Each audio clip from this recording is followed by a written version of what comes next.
Okay, I guess we're live, Justin. Why did that happen? I think Nick and Taylor must have turned Uh, off the intro video for that's the awesome. Patreon pod. Well, I can add that, I guess, at the beginning. We're just going to be live, I guess. Hey, everybody. Thanks for joining. if Raw you're here dogging in already. the intro. Yes, we are. It's the off season. That's what we're doing here.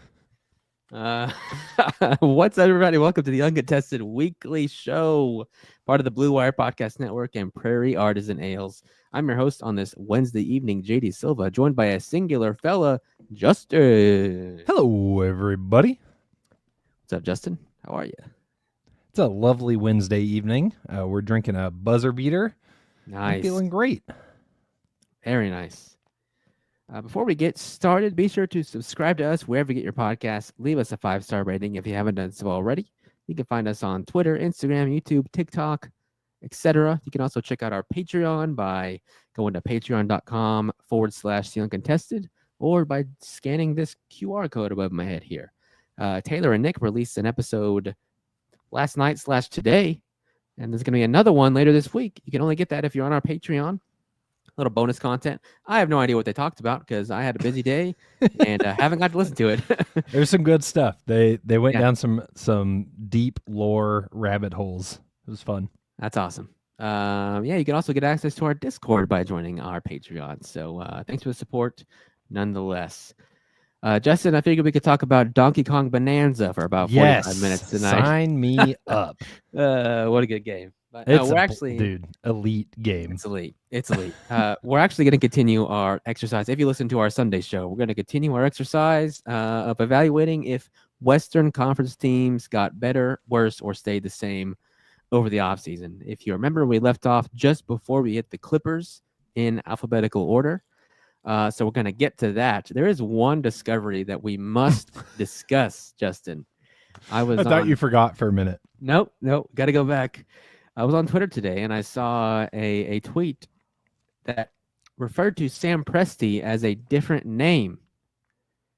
And I had to look it up. And turns out his name it's not simply Sam Presti.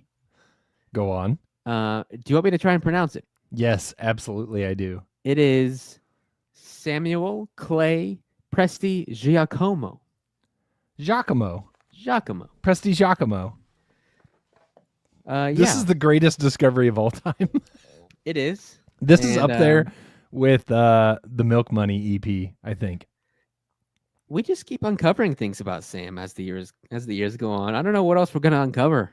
He said at his post game presser, like, I hope people don't discover my breakdance album. And I'm sure that was a joke, but I wouldn't be shocked if we found something like that moving forward. Incredible. It sounds like a guy that would be involved in the mob. And it makes his prowess as a GM make a lot more sense.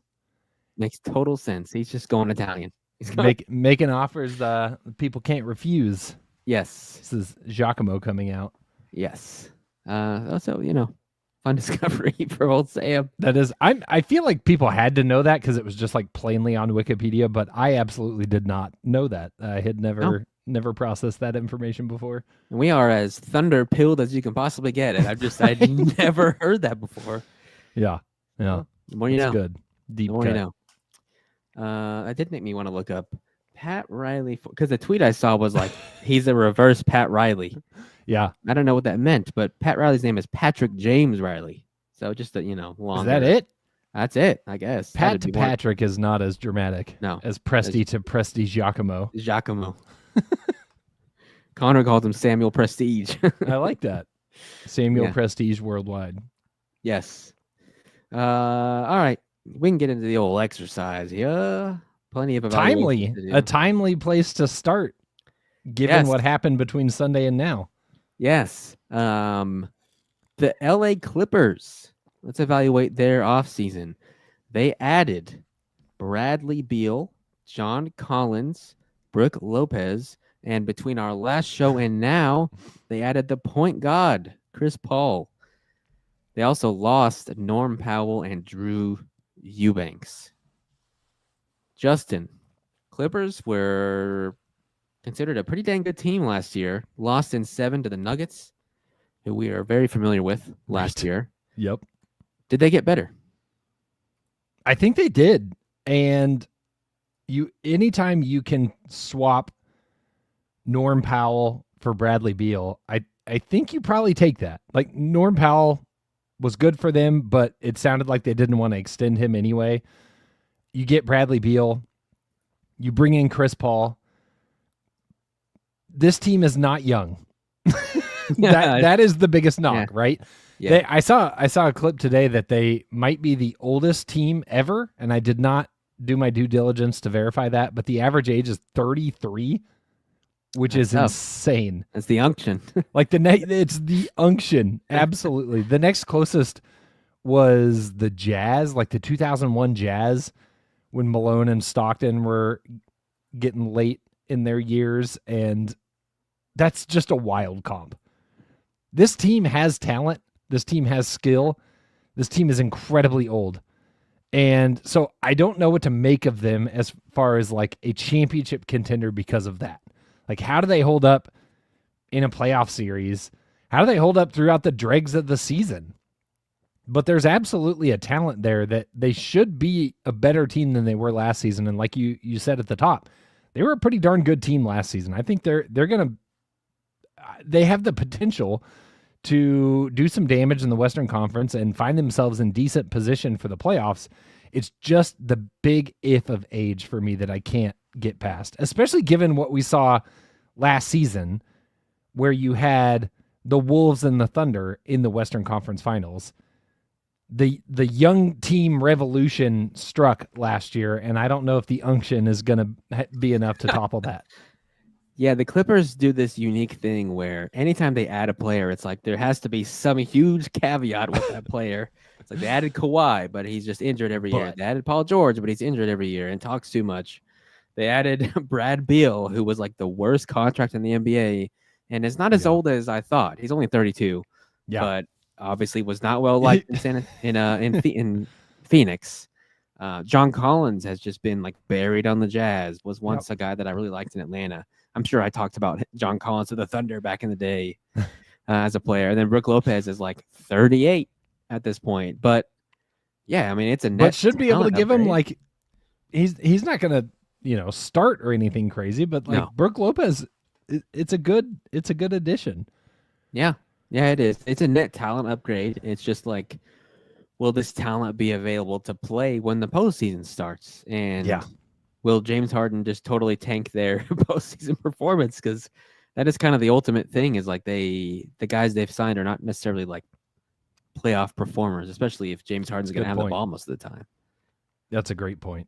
I think there's age is definitely the question mark for the Clippers. But the moves they made, I think it's an upgrade. I think it's an upgrade for them in spite of the question marks around age. Yeah, it'll be. I would love to know who has, once the season starts, who has the highest average age, the Warriors or the Clippers. I'd probably bet Warriors. Just thinking, just off the top of my head. Well, it depends if the Warriors make some more moves or not, too. Yeah, they could sign Al Horford, which would increase their. Exactly. Yeah. Interesting. I think we both probably agree that the Clippers got better this year. Next team, their neighbor, the Lakers. They added some interesting names that the national media is going to talk themselves into again this year. They added DeAndre Ayton, who was bought out from the Portland Trail Blazers. He was one of the only rookie max extensions that has been bought out. I think it's been like him, Ben Simmons, and one other player that I cannot think of at the moment, but I'll look that up. They also added Jake LaRavia, who was on the Kings previously, and Marcus Smart here recently. I think Marcus Smart also signed between our last podcast. Yep. Yeah, good point. Yeah. They also lost Dorian Finney-Smith, who several reports, Zach Lowe was where I heard it, where they kind of fumbled the negotiations with him. It seemed like Rob Pelinka was saying, like, telling other teams things about his health to try and decrease his value, and DFS heard about it and ended up leaving. His messy situation, but they lost DFS, who by all accounts was tight with Luka their whole time in Dallas and in LA. So strange. They're taking some swings. LeBron's 40 and like kind of wants out of LA based on reports. It's really weird. Weird situation with LeBron for sure. Yeah. I'm tempted to say the Lakers stayed the same, and that feels like an overly negative read on the moves they made, because to their credit, Marcus Smart probably pushes me the closest to saying they got better, because I think Marcus Smart, despite the last couple of seasons, I think he could look really good in a Laker uniform. Deandre Ayton does nothing for me. It feels like the Lakers are treading water, and that is the best way I can describe it. I think they'll be better this year because of Luka. I think that the integration will help. Like, that whole situation just didn't serve anybody last season, and it was weird to the last stretch of the season. Like, Luka was good, but it was clear he wasn't himself. A full offseason integration with the Lakers, kind of settling things down a bit, plus the additions they made. Like, net total result, I would expect them to be better than last season, but it's a close one for me. I'm gonna say that, like, overall, I kind of put them in the same camp. I think they have to make a decision on where they want to go with this team, and right now it feels like they're not really sure, and they're just trying to grasp at straws a bit. Yeah, I'm with you. They're in a really weird spot. They were gifted. It was the most golden parachute trade of all time, getting Luka Doncic, and they're kind of fumbling it right now. It's like last year was kind of, I don't want to say a waste, but like there wasn't a real shot at contention. Yeah. It seems like they're kind of punting on this year because by all accounts, I think Windhorst and Dan Wojcicki for the Lakers reported that they're kind of aiming for 2027 free agency. So they're just going to waste 2 years of Luka's prime looking for someone. I don't even know who's going to be a free agent in 2027 that would like swing the title race in their favor. Right. They're apparently looking at LeBron like an expiring contract because he's 40 and only has 1 year left, which makes sense. Mm-hmm. It's just a strange situation. And I think, isn't Ayton doesn't he have a player option? I think he does. In which case, he's probably going to opt into that. He's probably taking that one up. Exactly, right? They might hate him by Christmas. That's exactly what I think is going to happen. Mm-hmm. Yeah, it's a weird situation. Luka's going to be good enough to win you a lot of basketball games. LeBron James is still good enough to win you a lot of basketball games. But beyond that, it just doesn't feel like a team or an organization with a lot of clarity on who they want to be. Yeah, I agree. It feels like a team that can be sold to the fan base, but not a team that is good enough to compete. Because there's still plenty of names on the roster, like Bronny. Will he get more minutes this year? Dalton Connect, who was pretty bad in summer league. Like, what's he going to do? They try to trade him. And Marcus Smart is a well-known name. One depoy just a few short years ago. It's strange. I'd probably say they're same. I almost wanted to say worse because I feel like the West is just getting better around them, but I'd probably say the same, but in a more derogatory way, if that counts. That's kind of the same as saying worse, but yeah. I'm picking up what you're putting down. Yep, it's tough. It's tough out there in LA. Good luck to them. The funniest outcome I think I said this on a podcast before, but the funniest outcome to the Luka trade would be them fumbling the Luka trade, like getting him and not actually being able to build a contender. Absolutely, right? It just fizzling into nothing, and I think it's easy to poke fun at, but the Lakers have done that a lot in their history. LeBron is kind of the modern exception to that, as of in the last 15 years. The bubble title is the saving grace of that. I just, with the DeAndre Ayton signing, the first thing that came to mind was now this is going to be fun Sports Illustrated cover with Dwight Howard and Steve Nash. Yeah. Like, that's how it feels when people are trying to hype up the Ayton signing for the Lakers. Not the same. That headline is actually probably more appropriate for the Clippers, but it just, I can't get there. I can't get there with the Ayton signing. I can't either. And the Lakers were the 3 seed last year, which feels more of a product of how close the West was rather than how good the Lakers were. It absolutely is.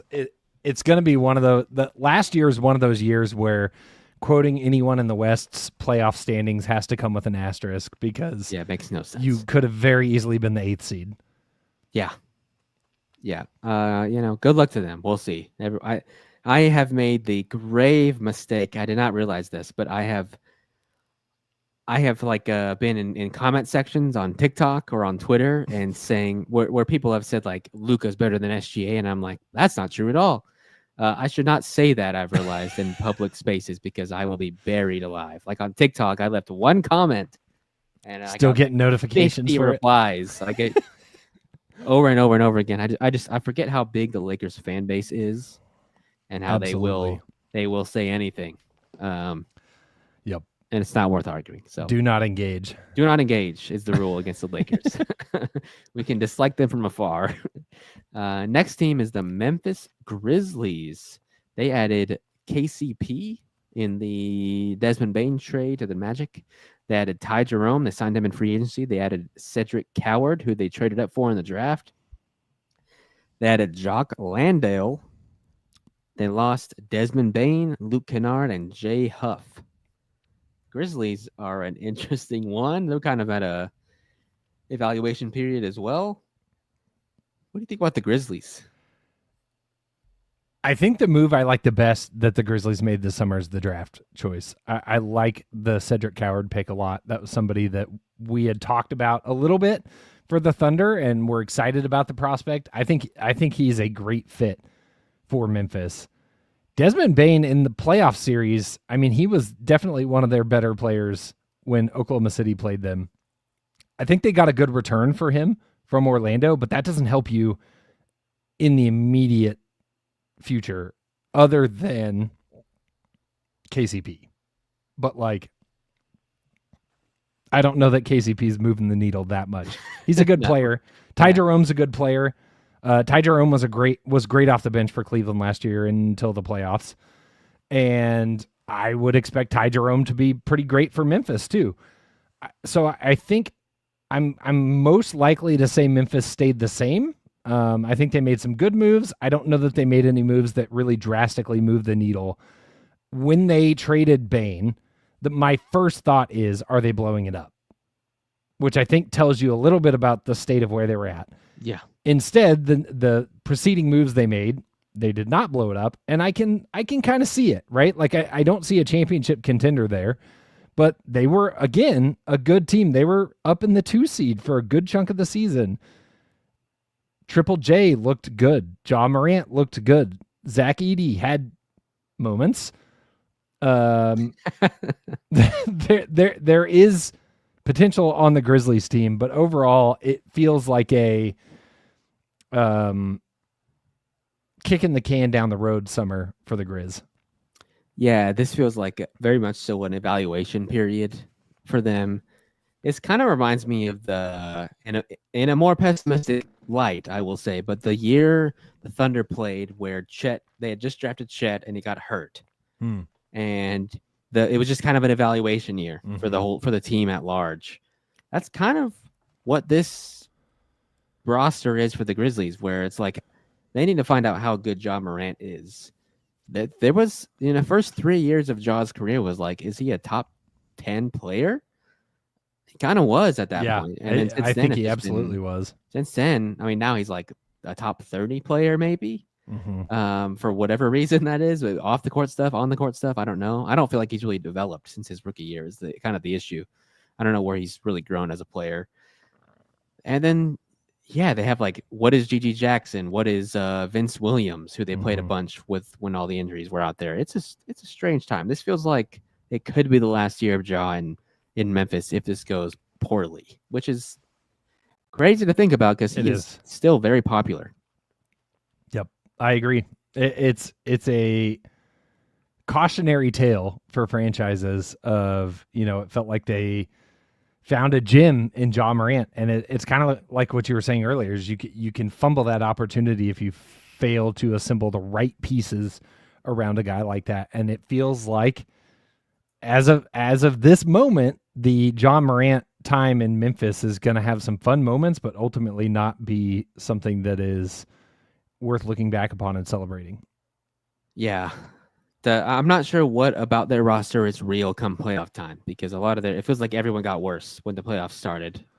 Well, I've been told they had us figured out. Silva. Yeah. So we have been told that. Just wait till the Thunder have to face Ty Jerome next year. Then it's curtains. Yep. Oh God. It's over. I do really like Cedric Coward. I hope he's like a shining. That would be awesome if that worked out for them. Yep. All right. I kind of want to say they got worse because it feels like they punted, like they punted they got worse, but with the idea of being better later is kind of what it feels like. That's fair. I'll buy that. I'm looking at the comments. Message from Caleb E. Can you guys quit running so many ads? Thanks. We don't control how many ads are ran on YouTube when you're watching this. That's up to you. That's between you and YouTube, brother. I don't know. Next team, the Minnesota Timberwolves. Let's see if I can pronounce this. I'm channeling Taylor here. They added Joan Berenger, and they lost Nikhil Alexander-Walker, Luka Garza, and Josh Minot. Or is it Minnow? I think it's Minot. I think it's got to be Minot. I think it's, yeah. I thought it was Minot. Yeah, it could be true also. Anyway. Option number 3. I like minnow, just a little fish. Just a little fish. Timberwolves. I don't know. Timberwolves are tough because they didn't really have any options. There was not, other than the pipe dream Kevin Durant trades that got floated for like a week this summer. There wasn't really anything on the table for them. Losing Nas stinks. I think everybody anticipated that, so it's not surprising, but I don't think that's a good move. And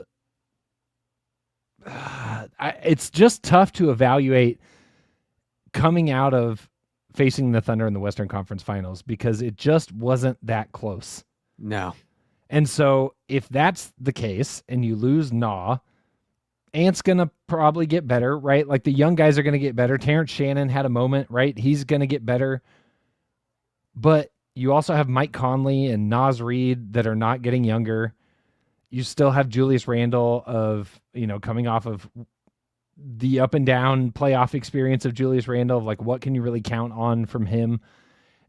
And so it's tough to see a path where Minnesota takes a leap next year. They could be better, but it's not because of the moves they made. It would be because of the talent they have on their roster getting better.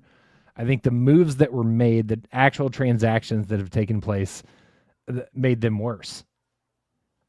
So I think it'll be up to internal development to decide where they end up. Yeah, which is a tough place to be when you get your ass kicked in the conference finals. It's like, Mike Conley, who was a crucial part of that team in terms of being one of the only guys that can like take you off the dribble and play make, is a year older. I don't know how old he is now. I can look it up, but he's near 40. So the clock is ticking on him. You drafted Rob Dillingham, who could not play in the playoffs. So you kind of have to hope, since you lost Nikhil Alexander-Walker, who was a ball handler, you kind of have to hope that works out. Or that Rob Dillingham works out. I'd be huffing the Terrence Shannon Jr. paint if I was a Minnesota Timberwolves fan. He's pretty awesome. He played in game 3 or 4 and was like really good for them. Yeah. Mm-hmm. And Joan Berenger looked pretty awesome in summer league. So there is some stuff to be optimistic about. But like you said, you're hoping for internal development, I think. Yep. Ant, I'm sure will be better. I like that Ant said in a video. I don't know what it was about, but he said, they took us belt to ass. He said about the Thunder. Yes. At least he's willing to do that. Yeah, Smoot in the chat says Conley will be 38 this season. Okay. Yeah, he's got one more year, and then the Clippers will sign him. And I know the Timberwolves fans, this is like the place you never want to be as a fan base, where you have to re-sign Julius Randle and feel good about it. Mm-hmm. It's because he was good. He got better and better and better as the regular season went along. And he got better and better as the playoffs went along. He was really good against the Lakers, really good against the Warriors. I think they played in the second round. And then when it came time to play against the big dogs, with the real defense, it was just over. Yeah. Outside of game 1, it was just over for Julius Randle. So that's just, you're banking on Ant taking over at that point. It's it's tough. Agreed. I don't know how to categorize them. Same? Worse? Same or worse? It's got to be one of those two for me. How much you want? No. All right, this next one will be fun. It's the New Orleans Pelicans. They added Sadiq Bey. Oh, let's first of all say they hired Joe Dumars and Troy Weaver to run their front office. Mm-hmm. They added Sadiq Bey. They added Kevon Looney. They added Jordan Poole. They added Jeremiah Fears. They added Derek Queen. In adding Derek Queen, they traded an unprotected their own unprotected pick from next year's draft, which could be a top 5 pick pretty easily. Just keep that in mind. They also lost Bruce Brown. I did not know Bruce Brown was on their team last year. They lost CJ McCollum, and they lost Kelly Olynyk. The Pelicans, what an enigma. They still have Zion. They still have Trey Murphy, Herb Jones. DeJounte Murray's recovering from an Achilles. This one is my first, unequivocally, no questions asked. This team got worse. I don't understand the offseason the Pelicans have had. You want to talk about a team that has no clear vision of what they want to be. This is how you describe New Orleans Pelicans basketball. The moves that they made to pair around Zion are just head-scratching. They have no shooting at all. They traded away multiple draft picks to get Derek Queen, who can't play next to Zion. I don't understand it. I like Queen. I like Fears. I don't know if I like either of them on New Orleans very much. And then, I don't know. Jordan Poole and Sadiq Bey are just the most vanilla yogurt additions you could make. Just absolute nothing. There's just nothing going on with this franchise right now that gives you confidence that they are assembling a team that wants to actually compete.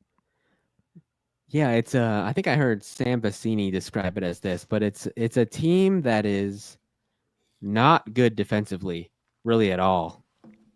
That is also not really good offensively in terms of they have like 2 3-point shooters in Trey Murphy and Jordan Poole. No one else can shoot on their team, so they're not really good offensively either. So I don't really know what the team is at that point, which leads me to say, why the hell did you trade your own draft pick next year when you're not going to be good? Exactly. It's bizarre. It's bizarre, man. I don't know. I don't know what old Troy moved. What'd you say? Do they want to be sold and moved to a different city? Because this is franchise seppuku, I would say. I don't know what the Troy Weaver experience was like behind the scenes in Oklahoma City, but everything he's done since he's left has been mind-numbingly bad. Yeah. In that same podcast, Vecini was also saying that almost every single guy that Troy Weaver brought into this team is from the DMV area. Sure, why not? Which is crazy. You're just not. You don't have the clear vision. I don't get it. They got worse. We can just leave it at that, I guess. Yeah. And hope for the best for them, I guess. Yep. This next team we're pretty familiar with. It's the OKC Thunder. Hey-oh. I know them. They added, oh God, I didn't add all the names here. They added Thomas Sorber and Brooks Barnhizer. Dang right. Or is it Brooke Barnhizer? Brooks. Okay. Brooks. And they also lost Dylan Jones to the Wizards. Godspeed, brother. Godspeed. Did I miss anything else there? I don't think I did. I think that's mostly it. The biggest things for the Thunder were re-signings. Re-signed SGA, Chet, J-Dub. Yep. What do you think? We're obviously biased. We obviously know the nuances of this. So I'm sure if people are listening to this that are fans of other teams, they're going to probably pretty easily criticize the lack of nuance on some of the other teams we break down. The Thunder, transaction-wise, I'm going to try to use the same framework I used on other teams, to be fair. Transaction-wise, this team stayed the same. Nuanced take, they're going to be better next year because of Nikola Topic coming back from injury, because of Chet Holmgren not being hurt for 50 games, because of J-Dub having 2 wrists. Like, this team is primed to come back and defend their title in a strong manner. It's impossible to sit here and say they're going to be better because of how incredibly good they were last season. But as young as they are, you should be able to bank on some internal development.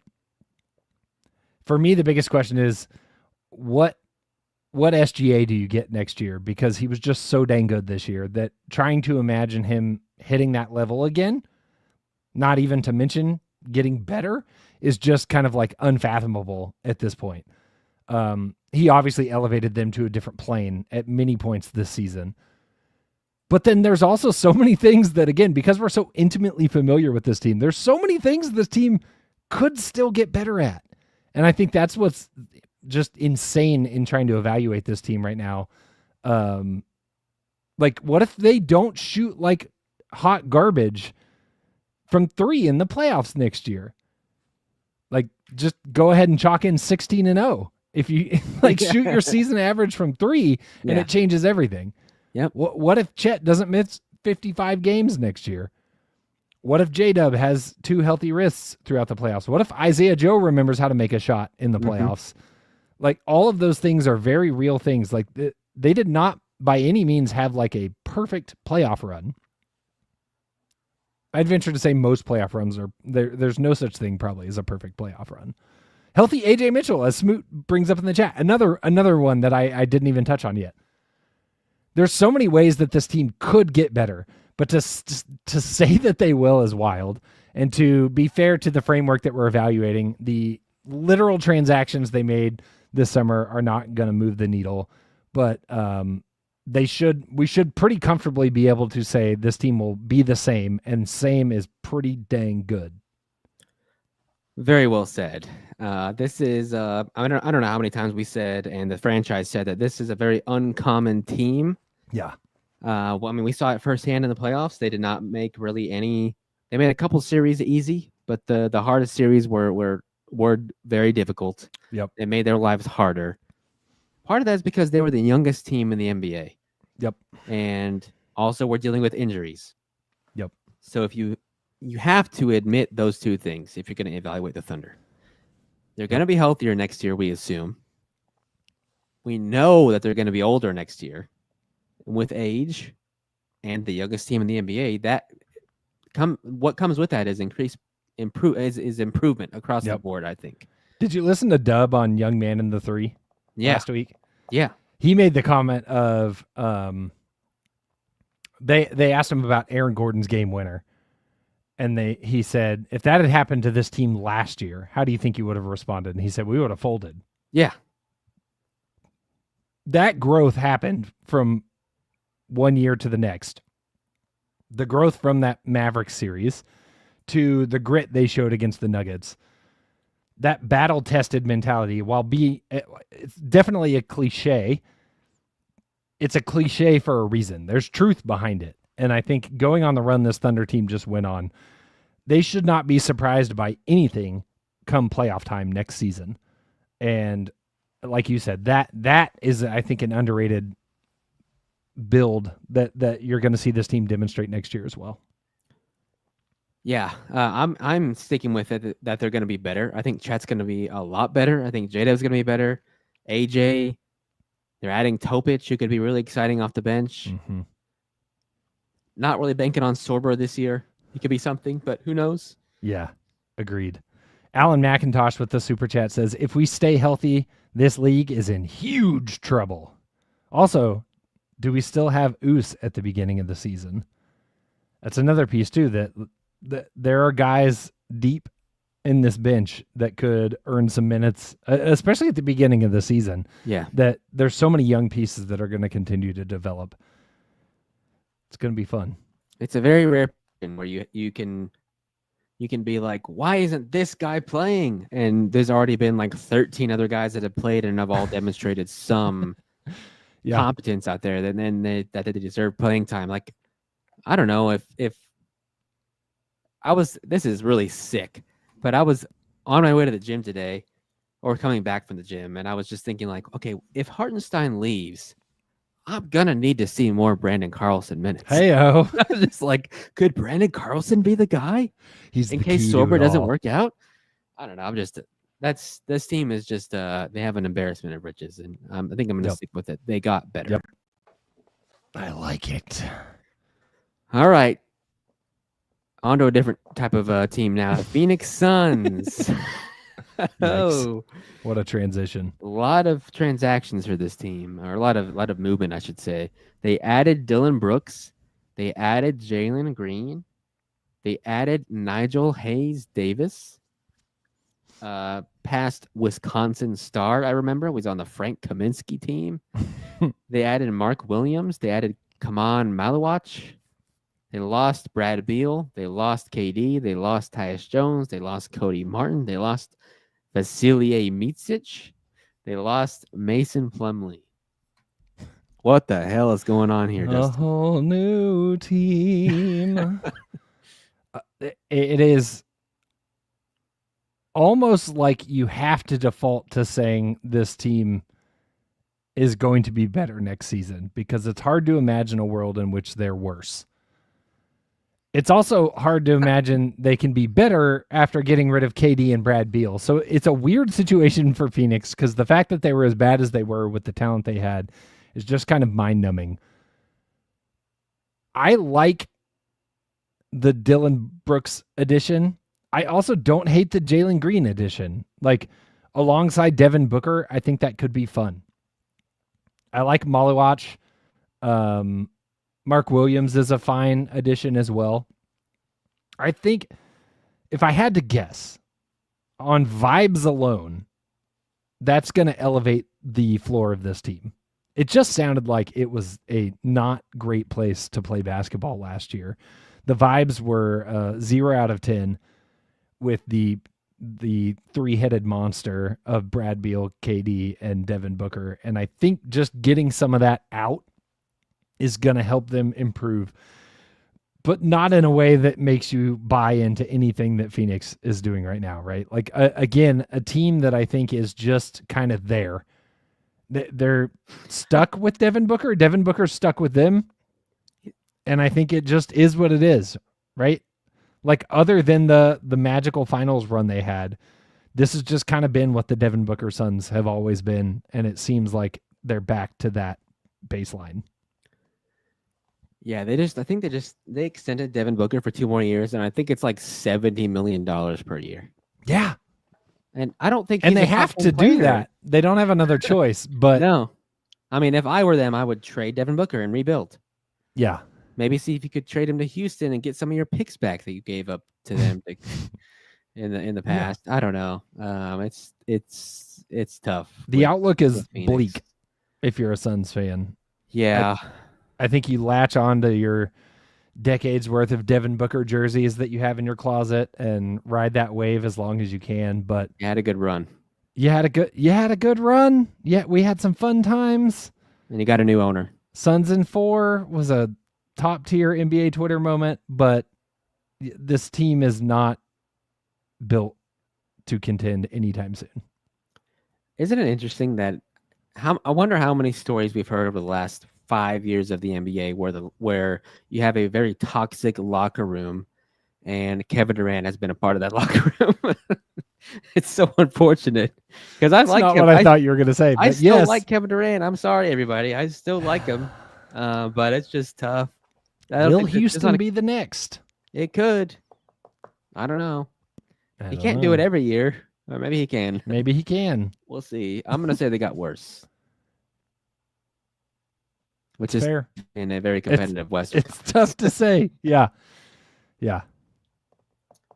Now on to our saddest team of our evaluation, the Sacramento Kings. Did we skip Portland? Oh, God, we skipped Portland.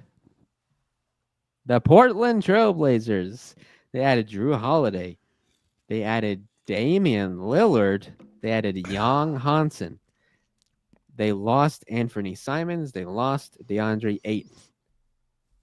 What do you think about Portland? Dude. They're very close to getting the same response as the Pelicans.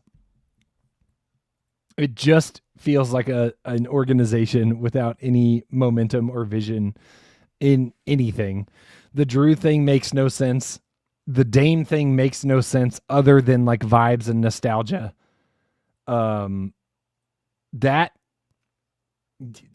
oh man, like I don't believe in the moves that they're putting together. Losing Simons, like he's up and down. Losing Ayton, whatever. Maybe Young Hansen is the next Jokic, and that is going to be the defining moment of this offseason. But right now, it just looks like you signed two really old, washed-up guards for some reason. And I don't know, dude. There's just nothing positive to glean off of this. Like, Dame's not playing this year. So at least in the immediacy, like, you're just going to burn $40 million for vibes. And cool, I guess. You're probably going to sell a lot of Lillard jerseys, but other than that, I'm not sure what the objective is.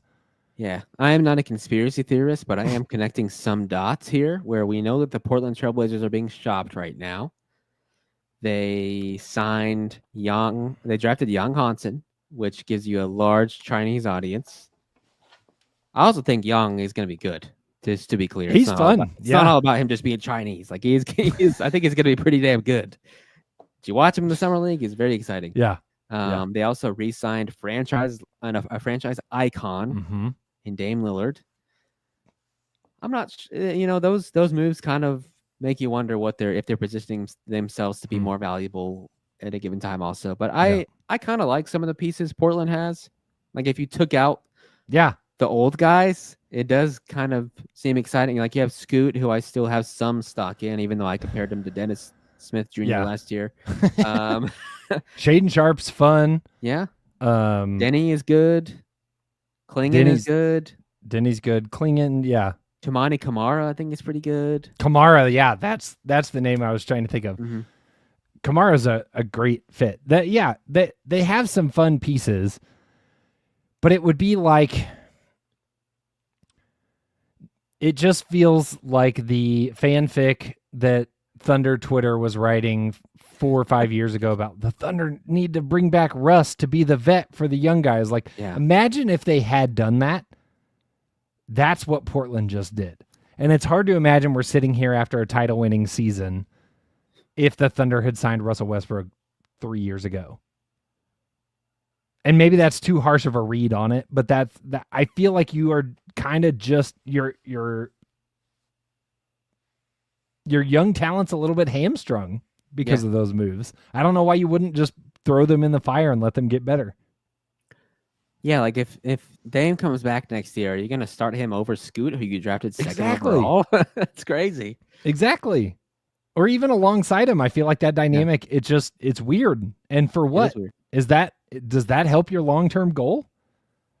I don't know. Weird team. I guess I'll say they got better. I mean, they did add Drew Holiday, who I think is still a fine vet, even though he's older. I don't know. I'm going to say the same. Yeah, that's fair. All right, now on to the saddest team of the Western Conference. It is. The Sacramento Kings. They added Drew Eubanks, which is always tough if you're starting the list off with that. They added Dennis Schroeder. They added Nick Clifford, and they added Dario Saric. They lost Jake LaRavia. They lost Jonas Valanciunas. Before I pass it to you, can I just remind you of the season we had not so long ago, the Light the Beam season? Dude.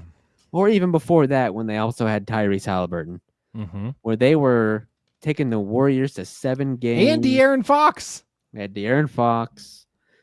They were so exciting. They were like the 3 seed in the West. Like, Keegan Murray, where can we go from here? Well, those guys are gone now. And instead, they're somehow yet another NBA team that's talked themselves into Zach LaVine and DeMar DeRozan. I don't get it. It is a cautionary tale to always enjoy the good times because you don't know how long they'll last, right? Like that Kings team was super fun, and it's gone. The Suns team that made the finals run was super fun, and it's gone. This stuff can vaporize in an instant. I'm going to make a hot take prediction right now that the Sacramento Kings will sign Russell Westbrook before the beginning of the season. Russell's just dangling out there right now, and the Kings, as far as I know, they just have like an old gym sock that's going to play point guard for them this season. Maybe they'll dig up the corpse of Mickey Redbottom. Dennis Schroeder is their guy. But I don't know. He's played for every team. Dennis Schroeder, sure. I don't know. I don't know either. I mean, they drafted Devin Carter last year, and there were rumors this offseason that they were shopping him already. It's like, what is happening? I don't know. I miss the days when Vlade was still the owner of the Kings, and we would do fake trade calls, and we would just get to do our Vlade Divac impressions. Yeah. At least that brought us joy for the Kings. What is their owner's name now? Is it Vivek? Yeah. I don't know his last name. Ranadive? Is that right? Vivek? Vivek Ramaswamy? That's what I thought. I almost said that. Different guy. Not that one. Not that one. Yeah, it's tough. Good luck to the Kings. I guess. At least you guys have Disneyland near you or something. Not really. Ah, damn. They're close. Kings fans can just pop over and watch a Warriors game if they get sad. That's true. For a lot of money. All right, 2 teams left. We're on pace. Heyo. The San Antonio Spurs. They added Luke Cornett. They added Kelly Olynyk, 2 whites. They added Dylan Harper. They added Carter Bryant. They lost Malachi Branham. They lost Sandro Mamu. His name is not just Mamu, but a lot more than that I could not pronounce. They lost Blake Wesley, who just signed with the Blazers today, if you're interested in that, you freaks. But that's the kind of off-season slop I live for. That's the Spurs. What do you think, Justin? I think it's a good offseason. I like the Dylan Harper pick a lot, obviously. The other than the Mavs, the Spurs are thanking the lottery balls for that one. Carter Bryant, I think, is also fun. Luke Cornett and Kelly Olynyk don't move me much. They're not bad signings. The 2 whites. But the other pieces they made are good. And, much like other teams, they are absolutely going to be better this year because of the young talent they have. Stephon Castle and Wembanyama are going to be better this year. De'Aaron Fox fit will be interesting this year without Chris Paul. I think it'll work.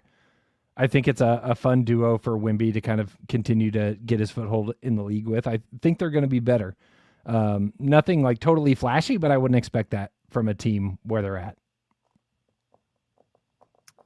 Yeah, I'm just kind of the Spurs are kind of a ticking time bomb in my eyes, where they're gonna be a real team at some point very soon. Mm-hmm. They're just kind of figuring out some pieces still. I like it. I like a lot of the pieces they have. I heard something very funny on a podcast recently where like Luke Cornett left from the Celtics, and there's they said on the podcast that like ugly white guys have an advantage in the NBA because it looks like they'd be bad at defense, but they're actually sneakily good, which makes them even better than you would assume on defense. And Luke Cornett fits that bill. He looks like a really tall, hairy Josh Groban, if you know who Josh Groban is. That is my favorite comp I've ever heard, I think. I don't know. They're going to be really good. Like, if Wemby is playing, they're going to be really good. Yes. I'm terrified of Wemby. He's been with Shaolin Wemby. He's Shaolin Wemby. Chinese Wemby. He's been over there with Mao and all that. They're gonna be really good. I think they're really fun. Agree. Should be a fun. It'll be fun to see just the hate that Chet and Wemby have for each other awesome. is. And now Chet has the ring. Delightful. So it's just always gonna be there. Yep. Yeah. I can't wait. It's fun. It's really fun.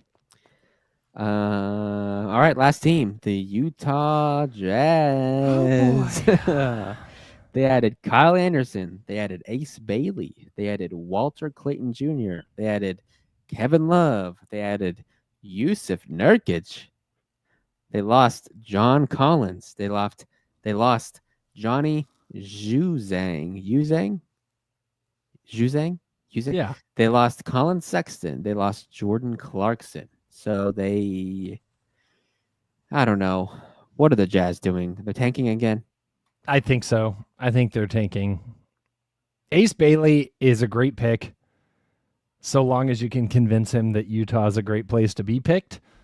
Seems like he's over that. Whatever drama was there, seems like it wasn't necessarily driven by him, but he's a great pick. He's a fun prospect for that team. If they can actually commit to the process of tanking instead of consistently just like, again, existing and kind of like being stuck in the middle. Yeah. Then I think they have some pieces that can get them there. They're not there yet. And that I think has been their trouble in past years, is that they have some pieces and then they get excited and they try to pull the trigger a little too quick to build out that roster, and it doesn't work. So if they can commit to trusting the process, Ace Bailey's a great place to start. Yeah, I actually think Danny Ainge has done like a really bad job since he's gotten there. I don't know if there's been any draft pick I've thought has worked out other than potentially Kyle Filipowski, who looks really good in Summer League. Yeah. Maybe Ace works out. I hope it does, because I actually really like Ace. Cody Williams, unfortunately, has not worked out yet. I mean, he's always going to be a project, so there's still some time to go with him. We'll see how it goes. I mean, this feels like a team that if they're really bad this year and they end up getting one of Cam Boozer, AJ Dibansa, or Darren Peterson in the next draft, then we're talking. But they need one of those 3 picks, and the odds are not necessarily in their favor like they used to be. Yep. I'm gonna quote Wreck-It Ralph to give my take on the Jazz, which is, "I'm bad, and that's good." Thought you were gonna say, "I'm gonna wreck it," or that too. That also works. Well, that concludes our Western Conference preview. I think there's a lot of teams that got better. A lot of teams that got better in the already very competitive West. I don't know if we're gonna do it for the East or not. It'd be kind of a sad state of affairs if we did it for the East. A lot of those teams got worse due to injury. Indeed. Let me make sure I didn't miss any comments here. There was one I started earlier that I just thought was funny from Mackenzie that said, "Hey dudes, it's me, your favorite Los Angeles Lakers, Shaquille O'Neal. How's it going?" That's very convincing. And Smoot said, "Chinese Wemby should be named Wow He Long."